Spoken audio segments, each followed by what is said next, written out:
Hi, thank you all so much for being here this afternoon. My name is Maudie Myers, and I'm the Managing Director of the K. Bailey Hutchison Energy Center for Business Law and Policy. And this afternoon, we are joined by one of our Executive Council members, Matt Gallagher. Matt Gallagher is the CEO and President and founder of Green Lake Energy Ventures. And prior to Green Lake, Mr. Gallagher served as President and CEO of Parsley Energy. He joined Parsley Energy in 2010 to build their engineering department, and he was named Vice President and Chief Operating Officer before being named Chief Executive Officer in 2019. Prior to his time at Parsley, Gallagher spent 5 years at Pioneer Natural Resources in a variety of engineering roles. And I lost my place. A third-generation petroleum engineer, Gallagher has a Bachelor of Science in Petroleum Engineering from the Colorado School of Mines, and he served on the boards of the Permian Basin Petroleum Association, the American Exploration and Production Council, and the Permian Strategic Partnership. Gallagher is currently on the boards of Pioneer Natural Resources and Chesapeake Energy Corporation, and is a venture partner at NGP Energy Capital. Thank you, and welcome, Matt.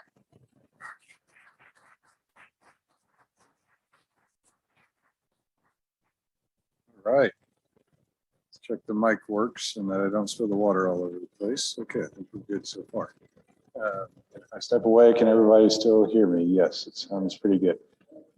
Okay. I think we do. All right.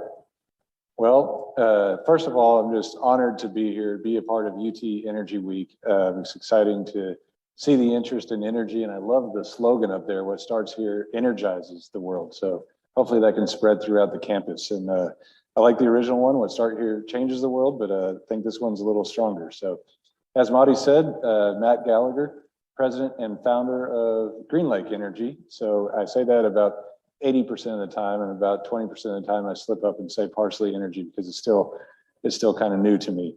Got some feedback on what we wanted to cover today. I'll probably go into a little bit more based on the clientele, I guess, in the room, the people that are in the room, energy executives and students that are learning that are, engaging in and making career choices. So I'm going to spend a little bit more time than usual on myself and about my journey, how I got here. But I also, as we were talking about the different topics to review, are we going to go in detail onto one topic? Or are we going to stay at 30,000 feet? Don't worry, this is going to be 30,000 feet. There's no tests or quizzes.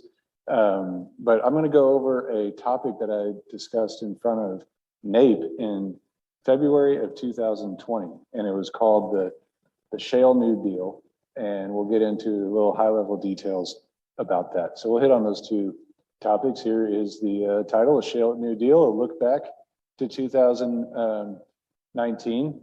So the shale presentation was in 2020, but it was built off data that was through full year 2019. So has anything happened? Has anything changed since February 2020? And we'll take a look at that. A little bit of a curveball hitting us right after we left that conference in March. It was quite amazing. So first of all, I bet people are interested. What is the Shale New Deal? Or what was it? It's a term we coined. And it was to address 3 Ps that we had deficiencies with in our industry. Our perception, our pollution, and our profit. And the goal in 2020 was try to kind of take a spur and kick the side of the industry and get us engaged into getting back into a leadership position to address all of these items. So I left that. It was a turbocharged room of about 1,000 people, mostly landmen, if you know NAPE, and a lot of deal makers happening in NAPE. And about, 50% of the people said, great job, that was an inspiring or interesting speech. And about 50% of the people said, what industry do you work for? Why are you cutting us out at our knees? And it was meant to be a little bit of a wake-up call. That time, I'd been in the CEO seat for 18 months or so, and heard a lot from our investors, heard about the dangers that were coming for our industry as far as scarcity of capital, and wanted to unpack why that was the case. And was it all externalities, or was it a lot of internal realities? And it turns out we have a lot of work to do on our own. So we'll hit on this. And one of the glaring kind of factoids that came out of that, we did some polling and we did some research at that time, and 62% of Gen Z at the time found a career in oil and gas unappealing. This is our future, Gen Z and beyond, and they don't even want to go into the industry. So this was an eye-opener. It's quite shocking, and why could that be the case? So we'll definitely start to unpack that and see if we've had any improvement since that 2020 timeframe. But the punchline was there was on every single one of these P's, there was a big disconnect, either from the external world, which my view is the perception of the industry is a big disconnect, or the internal world, our view or our ownership of what we do. We were not where we needed to be on pollution and profit. So we'll go through this disconnect. I'll park that there. I wanted to introduce it, and then we'll rewind the tape and we'll kind of take a journey back through time. This might be a little hard to see. Well, that's a pretty big screen, so hopefully everybody can see it. But I'll walk through my history in the industry. It's been a blessed and accelerated journey with seeing 3 crashes just in these 15 years. So hopefully we're not coming up on a 4th here. But how did we get from 2004, an intern visiting a rig in South Texas there on the left, to joining a great team and IPOing a company there on the right? A little bit more on that internship year on the left. Interned with Pioneer Natural Resources, and they actually do a 2-week, they called it a boondoggle at the time. I think that got formalized into a more formal name later on in the intern process. But we actually went offshore to their Devil's Tower truss bar. And in 2004, it was in just over 5,300 feet of water. It was the deepest production on the globe. So little company out of Dallas, Texas at the time, they were a $2 to $3 billion company, had the deepest production in the world. So they had a lot of technical expertise internal to the company. They also had their South Texas asset, which has just recently sold for the 2nd or 3rd time since they sold it. And we went and visited all their different assets. It was a great experience. So let's start with the educational timeline. I didn't quite make it to UT. So going back into high school, and I'm deciding into college, it was the late 90s, 98, 99. And what do I want to do, and what college do I want to go to? And I'm talking to my dad, who is a petroleum engineer, and his 2 brothers are geologists. 2 of his 3 brothers are geologists. And my grandfather was a petroleum engineer. And we're sitting around the dinner tables, and 98 was very tough on the industry. They had 8 rigs, they sold them. 99, they're surviving, and they say, hey, my dad said, just whatever you do, don't become a petroleum engineer. So had to do what he said not to do, and I was interested in petroleum engineering. So looked at all the Texas schools and was probably leaning that direction. Also thought about Notre Dame for architecture. I grew up in Indiana, so everybody has to at least think about Notre Dame. Took a quick trip up there, and the dean of architecture had a great presentation about how you go to Rome and you learn classical architecture, and he ended it with, I hope you never want to make money, because this is a dead-end career for that. And I was like, well, that wasn't the driving goal, but it was a little stark. So back to engineering, back to petroleum engineering. But then something else happened. Jay Cutler, I don't know if anyone knows him, played Chicago Bears and Denver Broncos NFL quarterback. We didn't know it at the time, but our sectional championship game in football played against him and single-handedly kicked our butts. Played middle linebacker, played quarterback, made me fumble. It was the worst game I've had in my life, and kind of felt, oh man, I can't go out like that. So 2nd semester of senior year, I looked for schools that I have a chance of doing football in and a chance of doing petroleum engineering in. Found Colorado School of Mines. Couldn't quite cut it here at UT on the football program, and went out to mines and did petroleum engineering. And it was one of the most fortuitous, decisions I'd made until first test. I make a 37 on chemistry. I'd never had to study in my life, and found out really quickly you have to study. And so I was down in the gutter, and then we're kind of talking shop with the other students, and I find out that one of my good buddies made a 5. So I was feeling better about myself. So, we got through, we call it getting out at mines, got out of mines in short order, met my amazing wife there. So another fortunate occurrence. And we've grown a great family together. But I interned in Pioneer. As I said, started all around, but at the time I got inserted into the Sprayberry trend in West Texas. That was my first job out of school. They couldn't spell horizontal at the time in the Permian Basin. So these were just vertical wells, 8,000 foot. You do 3 frac stages in the upper lower Sprayberry and the Dean. And every once in a while you scratch this little zone called the Wolfcamp. But they called it a tickle frac. You wouldn't put a big frac on it and you just get a little bit of production. So we were working away on that front, had done some nice things with the frac design on that. That was interesting. Got the exposure to and the opportunity to work on one of their offshore recompletion projects. It was on Eugene Island. It was called the J10D well, and they needed a recompletion, and the engineer that was over it just left for EOG. So I got inserted into that project. It consumed a whole kind of 6-month window learning how to move in this jackup rig with the team. And it was a fascinating project.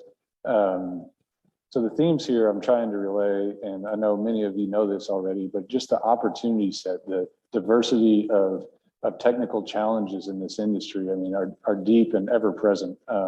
So for 62% of Gen Z to not be interested, I think they're really shortchanging themselves. So I hope maybe 1 or 2 reconsider.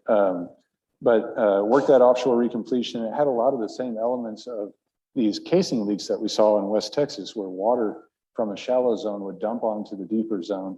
You'd have to unload the water for months, and then finally oil would come back around. But offshore, they weren't that familiar with that phenomenon. If they saw water out of the new zone completed, they thought it traditionally was a water drive and it's a wet zone. But the chlorides were different, and we said, let's hang it out. Let's stick with it. And Chevron was a partner on that.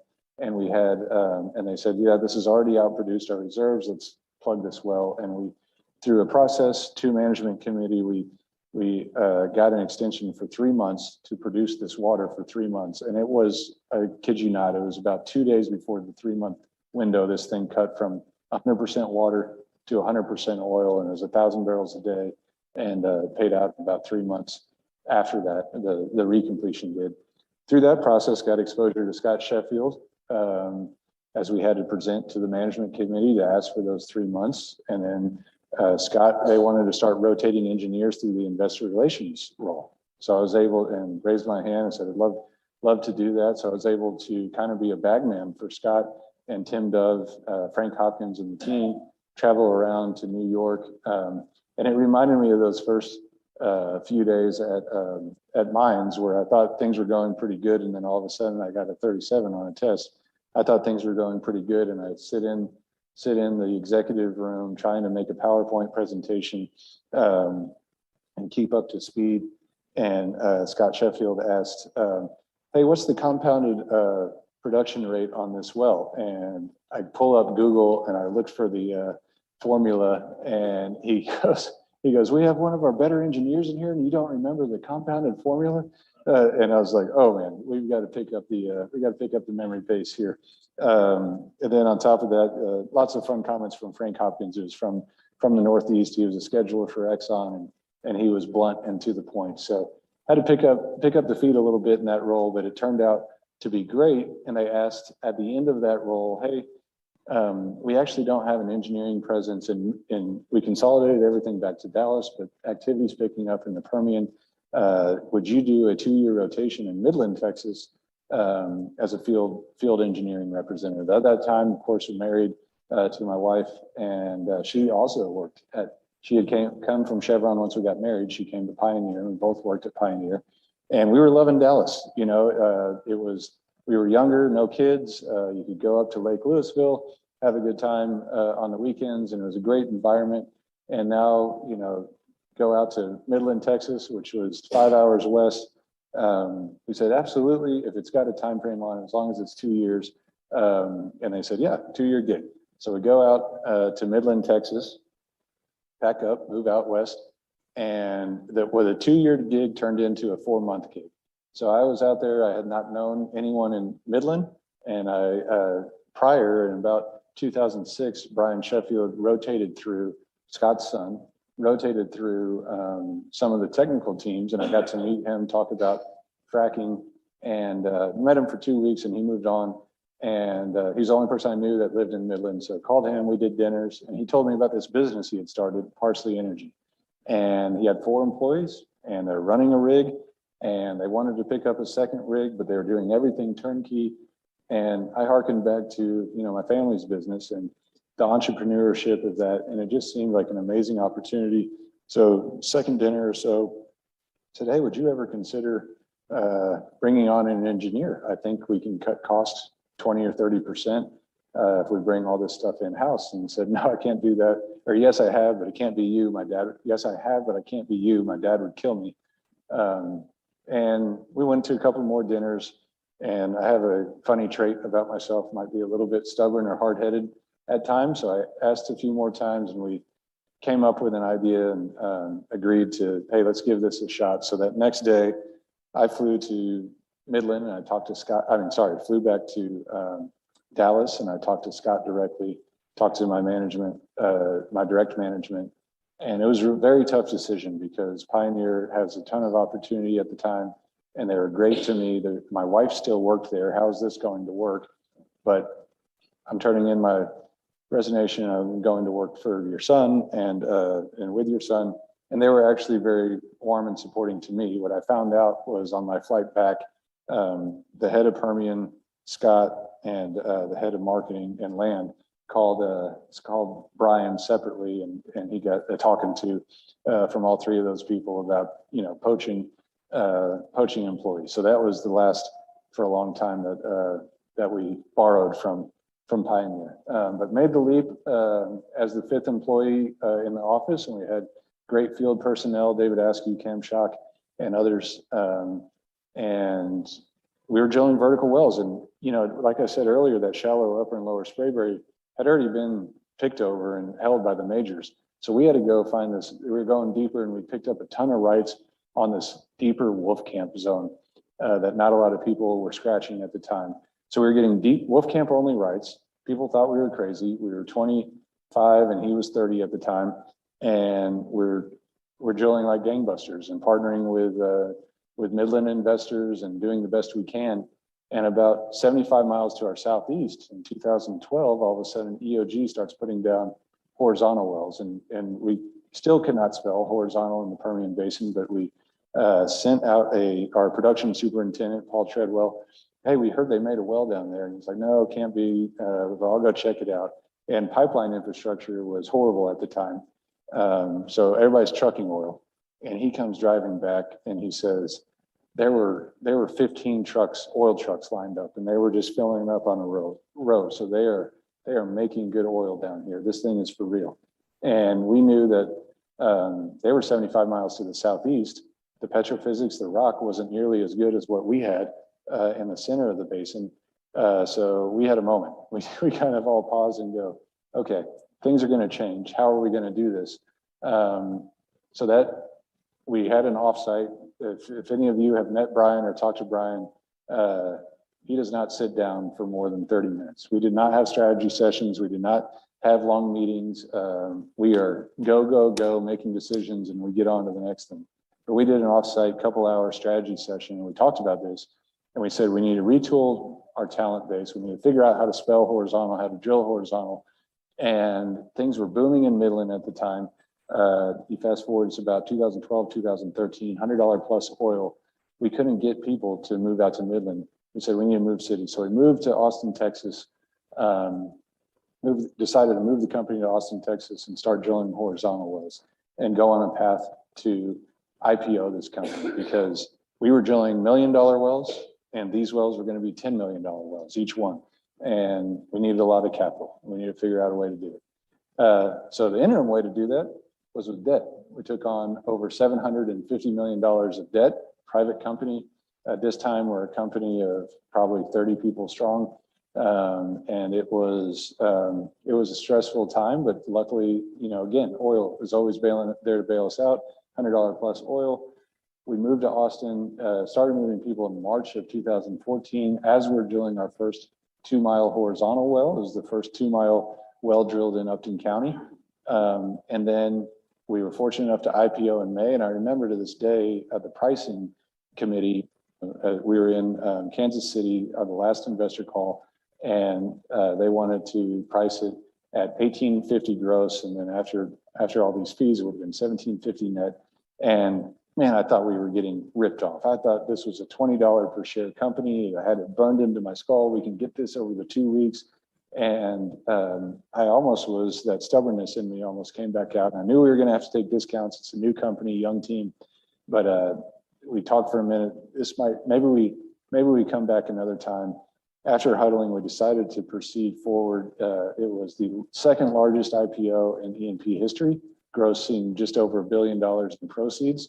But where did that go? It went down. It paid off the $750 million in debt. This is May 2014. It was a successful process. Decided to take the price, go back home and drill some wells, which we did. And what happened then? Just 6 months later, oil went from about $120 a barrel to $40 a barrel in 6 months.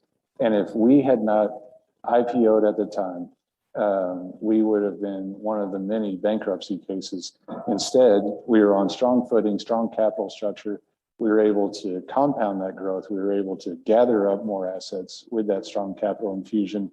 And it really was a pivoting point for Parsley. So again, there are lots of these forks in the road that you don't foresee when you're going through them. So you fast forward, take over the CEO seat, and talking about more of these forks in the road, we start to see that the larger companies are getting better pricing on different things.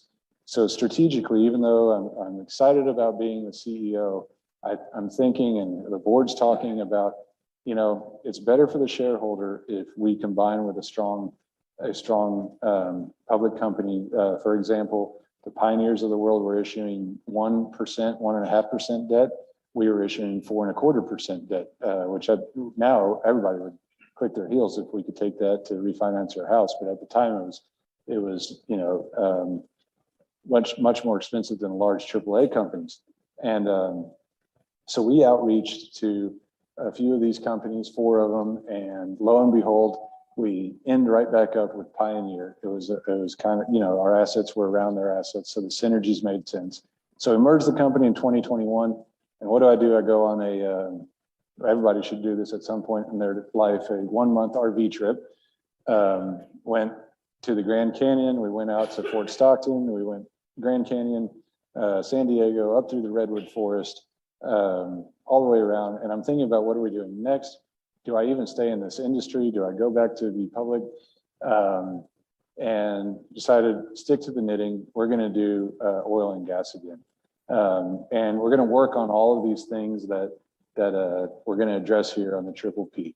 So that was a quick, or not a quick, that was a long journey, but I thought we'd spend a little more time on it than I'd usually do. So it's great to be back drilling wells. We have 2 rigs at Green Lake, and we're off to the races, and we're trying to do things the right way. So for the people in the room that say, hey, can we do this journey in Austin?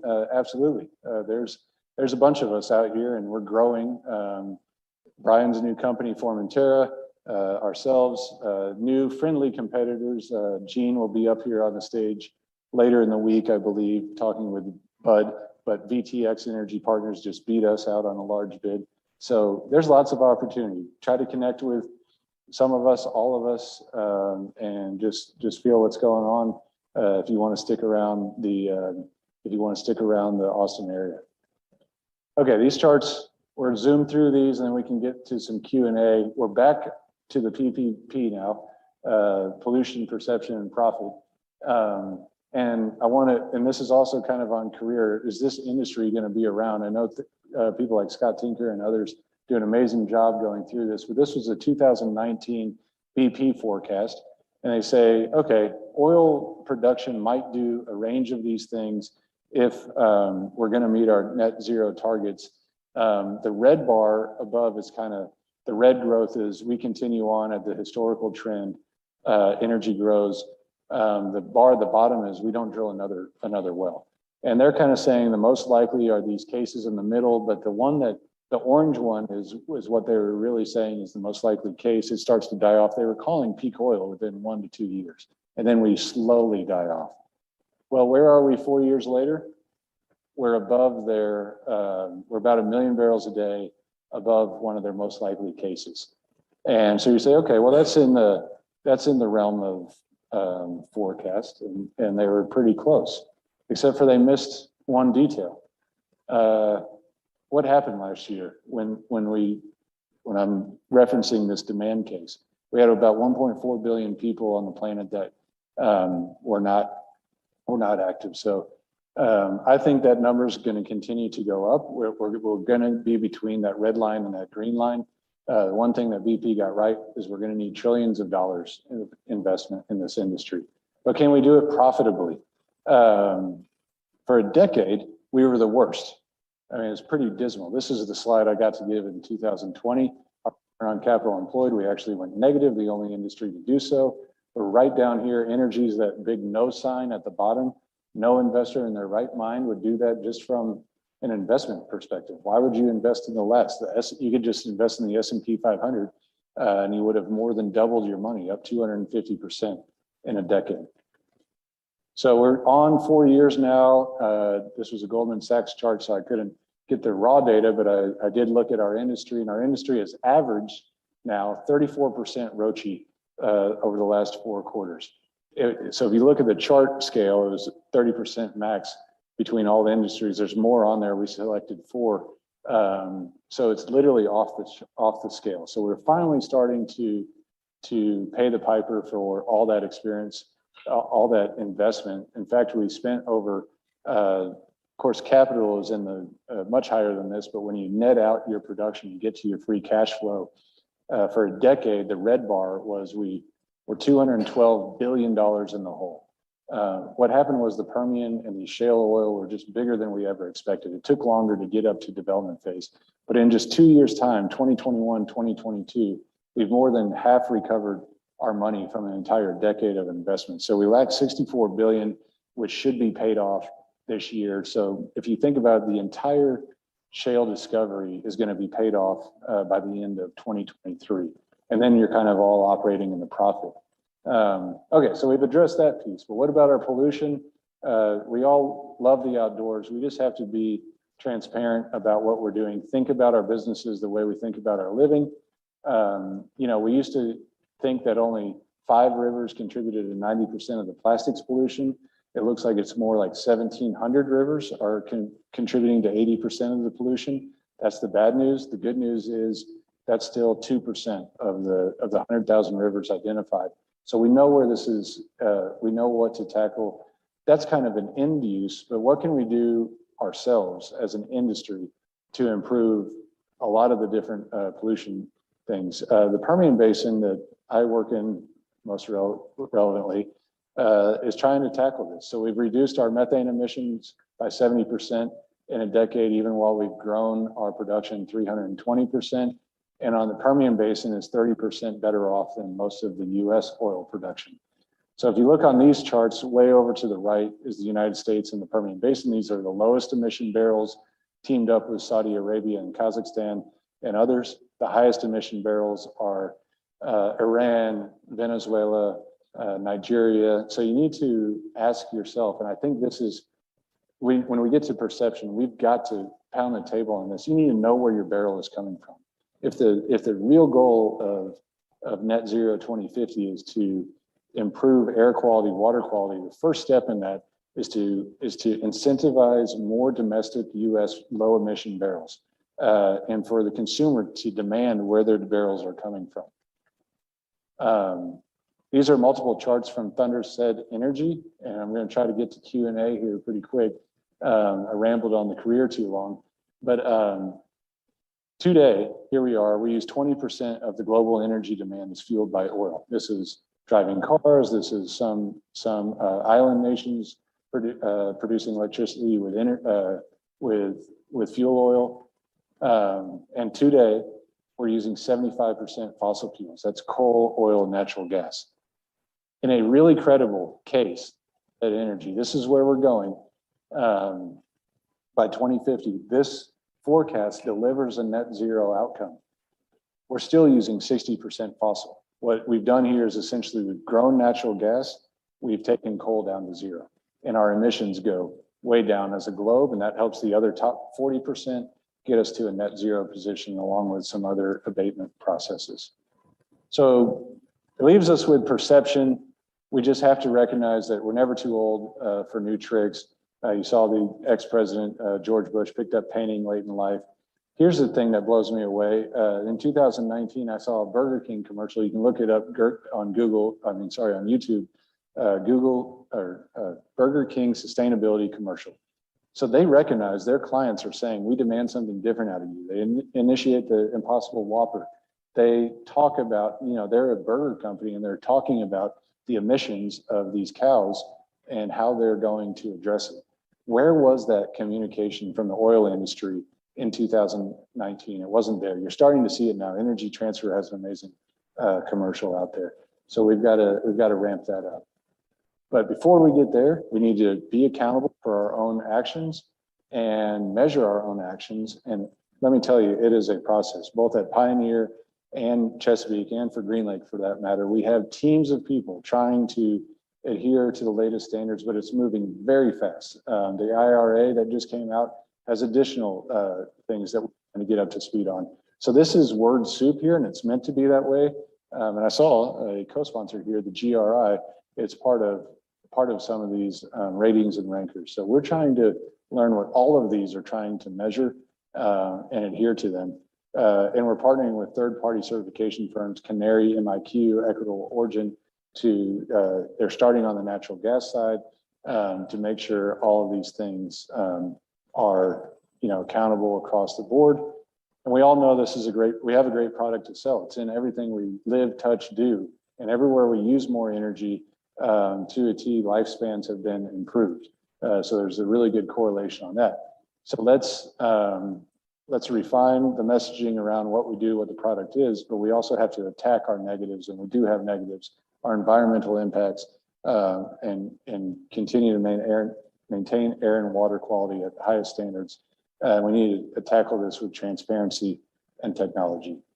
So with that, I'll zip to questions, but I wanted to supersede you all, and I wanted to kick the questions off. So, hey, technology is moving fast. So I just said we have to tackle this with technology. I logged on, I got an AI subscription, and I typed in AI a couple questions. I said, what does AI think is funny?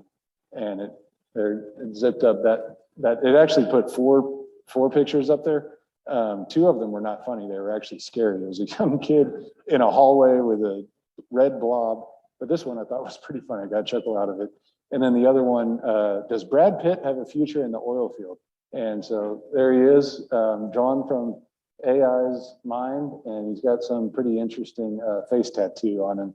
So, fast forward to 2050, we might see Brad Pitt, the ambassador for our oil and gas. So with that, let's turn it over to questions.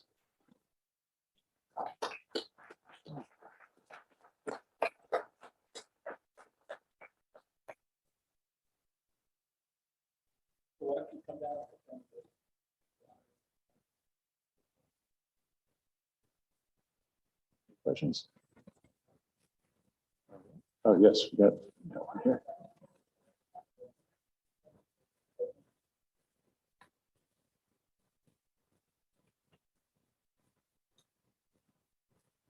Is this on? Matt, thank you very much for the interesting presentation. I think your career journey is really was a very worthwhile part of the presentation, pretty inspiring. My question specifically was around part of obviously what drove problems in the shale patch and elsewhere in the industry was commodity price. Part of it though was the availability of lots and lots of easy money that private equity, which helped support your own business, invested, dispersed into lots of portfolio companies that were really not making money. So As you look forward, what discipline do you think the industry has learned from that? Excellent point. The capital availability was too much.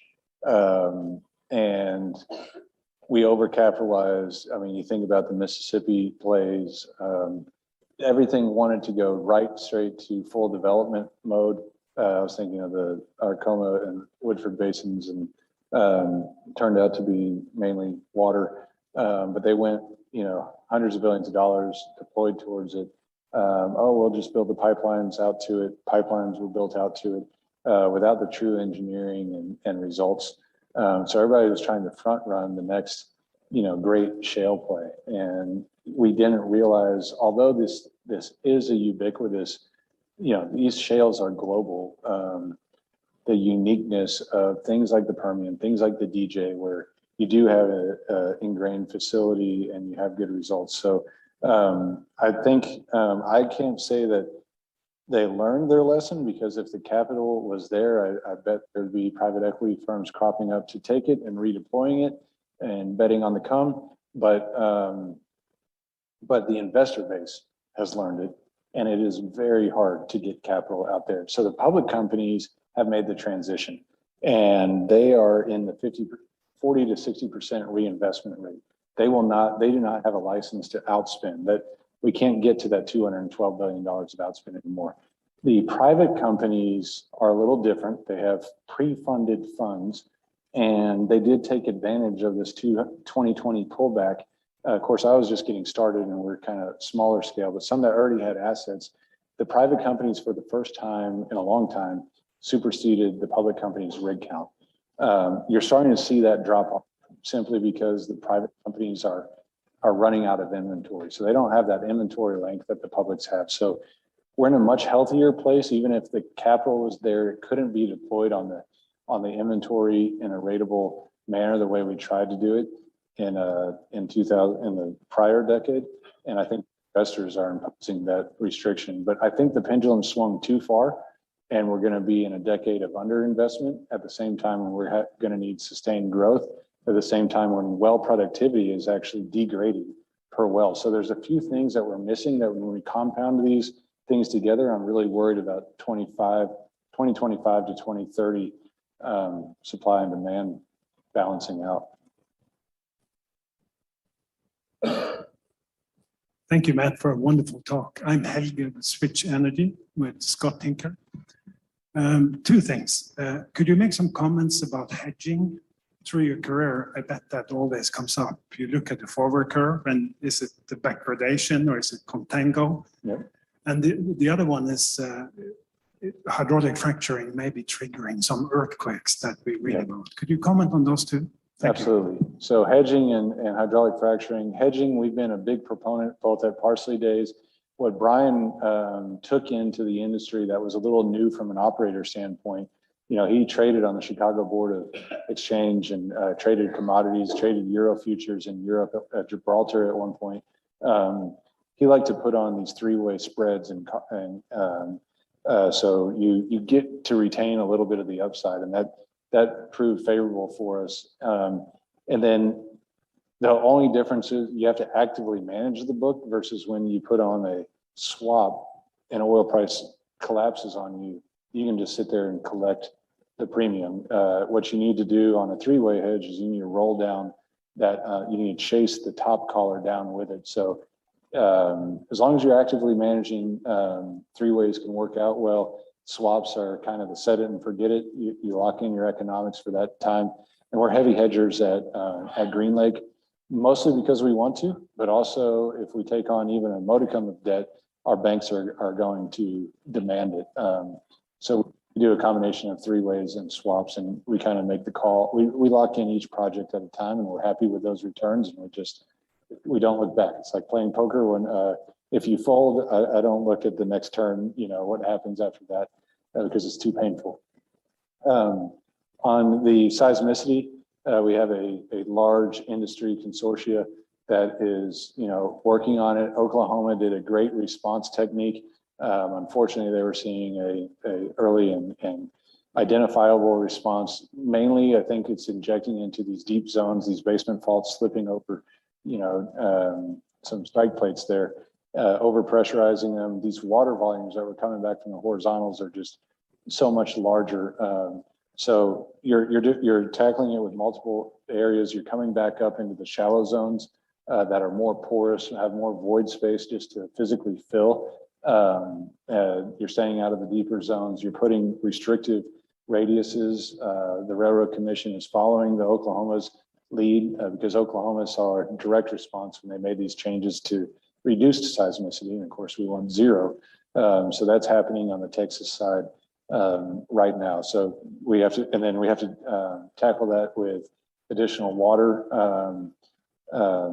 recycle and reuse. Why not? It's why pump it down to pull it back out of the ground? It's just not energy efficient. And we can get to a place on water reuse in West Texas that's actually going to be beneficial to cropping and the land. Also, we're finding that there's opportunity to extract lots of rare earth metals out of the water. So there's already lots of startup companies, exciting companies. We're invested in some to really crack that code, and it'll be exciting on what we see there.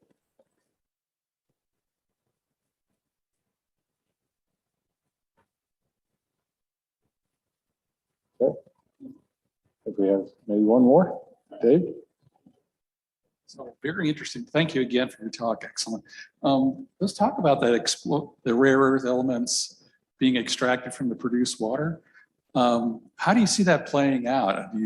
What's the volume? What's the economics? So I think the first thing that's going to grab everybody's attention is the word lithium. But the data we've seen so far is it's there. It's just at very small concentrations. There's other fun stuff in there. One thing that people have heard about is called gold. So there's gold in this water. It's amazing to me that a joke, it's black gold and it's going to have a new connotation. But again, that's at very small. That's an exciting thing to say. It's at very small volume. So actually, these are other rare manufacturing elements that are in higher concentrations, but that actually have very good commercial quantities. And jury's still out on the cost of extracting these things, but you can point towards whole dollar amounts of opportunity per barrel, water barrel, that you're scrubbing on the revenue side. So there's lots of different ways to come at this and crack the code. And it's going to be an engineering challenge. It's going to be a manufacturing challenge. It's going to be, okay, now we have the product. How do we get it to the consumer? All the same things that we face in the early exploration phase. And it's just fascinatingly exciting. And I think about the University of Texas and the lands and the 1 million acres that just the gift that keeps on giving. I think they have a few more gifts up their sleeves that are going to keep giving for decades to come. So is there a conflict between who owns that metal or any of those elements that come out? So if you have a subsurface mineral rights lease, is that only for oil and gas NGLs, but does it typically also include what may get derived out of the produced water? It's going to be it's going to have to go through the Texas Supreme Court at some point. It's already in legislature. It's already in. People are asking these questions. I think the early read is that it's actually the surface owner because it's more of a mind argument, not the mineral owner. So it will be an interesting split. The fortunate thing about that is the surface owner already has all the agreements in the water and all of that, and hopefully everybody can play nice together, but that's not always the case. So it's going to be a fun and interesting few years to line that out. That's a big challenge right there, but it's working through. I think it's working through the legislature now, and then there'll be challenges to it, I'm sure.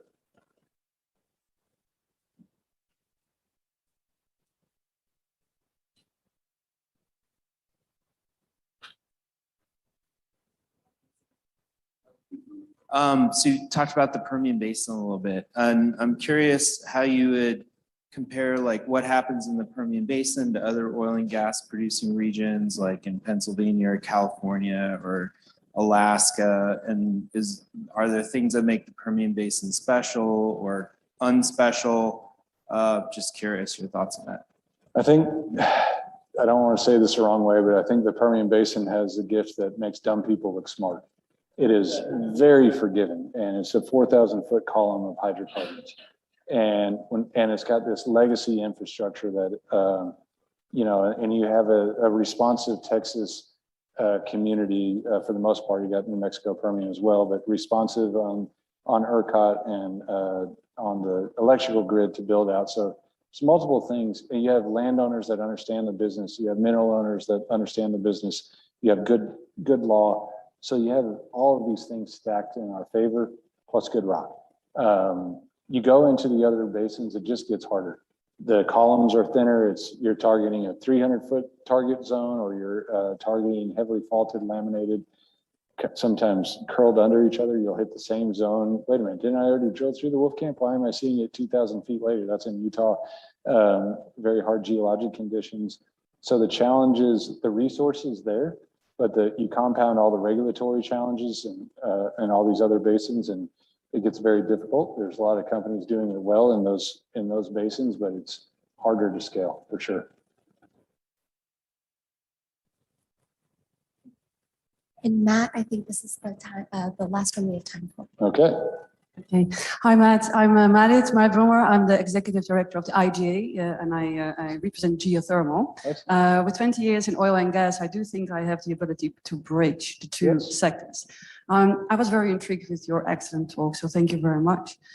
Perception is key, isn't it? I'm from the Netherlands. Shell, as we all know, has left the Netherlands and went to London, and I even heard they want to leave London and go to Houston as part of their headquarters strategy, and all to do with perception. People don't want to work anymore for the oil and gas industry, especially the young people, the young geologists, geoscientists, reservoir engineers, petroleum engineers. What's your recommendation to our younger generation to keep on going and working for our sector? Now, I do believe that it's good to go green. Of course, yeah. But I also support you fully that oil and gas is here to stay. But I don't think Brad is going to work in the oil field, but I would like to invite students to explore for further oil and gas. What's your recommendations to join? I love the question and the approach and the real result of this, you know, industry stalwart Shell having to, you know, run from their home country. And it's our biggest threat. And not only our biggest threat, but if this industry isn't flourishing and doing it the right way and being a part of the transition, you're leaving billions of people underserved, malnutrition, and in poverty. So it's not about the workers at Shell and the workers at Exxon and the Green Lakers of the world. It's about, you know, the global population. Can we uplift out of poverty and can we improve our emissions? So I think we have to be cognizant of how we got here. We had 20 years of our head in the sand that the first calculations of net zero and the concept was inside of our spreadsheet and our world seemed impossible. And we weren't recognizing our own downfalls. And this is not a competition. I'm thinking back probably to the 90s. And then we go into the 2000s and there was just not, and then this transparency. So we have to grow the transparency. We have to take, and I go back to how are industries like Burger King outpacing us on addressing cows, their main source of profit, as a problem. Okay, they did it. People are still out there buying Burger King. We can do it. So transparency and technology, and then speaking, you know, engaging, and the education is a big piece of it. I do work here in Austin with legislatures, and surprising how little they know about the oil and gas. And we're here in Texas, so we've got to all spread the word and have. I love Maynard Holt said, to save the world, we have to save the conversation. So I think we have to keep talking and be transparent. Yeah. All right. Thank you all so much.